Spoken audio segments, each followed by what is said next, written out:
First at 6, a woman who died while in custody at the Clackamas County Jail earlier this year repeatedly told deputies that she couldn't breathe. Well, that is according to newly obtained information by the Fox 12 Investigates team. Ezra Kaplan has been following this story. Tonight he has the latest. That's absolutely right. You know, Gerlinde Spring Lynch was strapped to a restraint chair and surrounded by a dozen deputies when she died on February 18th. While the medical examiner ruled it a homicide, the Clackamas County District Attorney declined to press any charges. I worked for months to get a video of showing what actually happened. And I want to give you a serious warning. The video that you're about to see is very graphic and hard to watch. I can't breathe. Those were some of the last words spoken by Gerlinde Spring Lynch. On February 18th, she was arrested at a KFC in downtown Oregon City after allegedly throwing rocks, pulling up plants, and moving boulders around the drive-thru area. Surveillance footage obtained via a records request shows Lynch arriving at the Clackamas County Jail and over a dozen personnel, all working to get her transferred out of the vehicle. Sergeant Aaron Jameson filmed on his cell phone as deputies proceeded to strap Lynch to a restraint chair. Lean forward. One of the deputies tells the others to, quote, lean her forward, and other deputies proceed to use their body weight to force Lynch into a forward position while still strapped into the chair. One deputy observes that Lynch is urinating.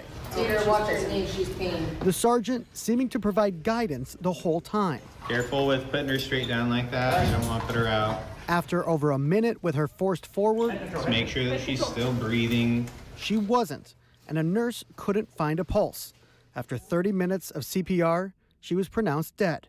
In June, the Clackamas County District Attorney announced that no criminal charges would be filed against any of the sheriff's office personnel. The medical examiner ruled the death as a homicide, saying that Lynch died from cardiac arrest caused by a combination of methamphetamine toxicity, physical restraint, and heart disease. The restraint of Lynch and her resistance to that restraint contributed to, but did not cause her death, according to the medical examiner. The Clackamas County Sheriff's Office declined to comment, citing pending litigation. Lynch's father is planning to sue for wrongful death. A lawyer for the family writes that deputies should have known that leaning Lynch forward was contrary to how the restraint chair is supposed to be used. Fox 12 found instructions from the manufacturer for the proper use of the chair, and in big, bold red letters, do not lean detainee forward. Now, I also reached out to a jail and prison expert witness to get his perspective on the video. His name is Donald Leach, and here's a little bit of what he had to say. Well, we're speaking strictly about the application of the restraint device, and there were two restraint devices used, the restraint chair and the restraint mask that was placed on.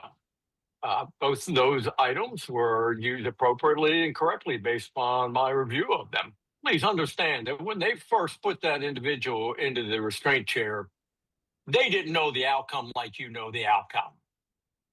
All right. So let's not judge their behaviors and what their actions were at the time they were being taken based upon an outcome that we only know because we saw the whole complete action.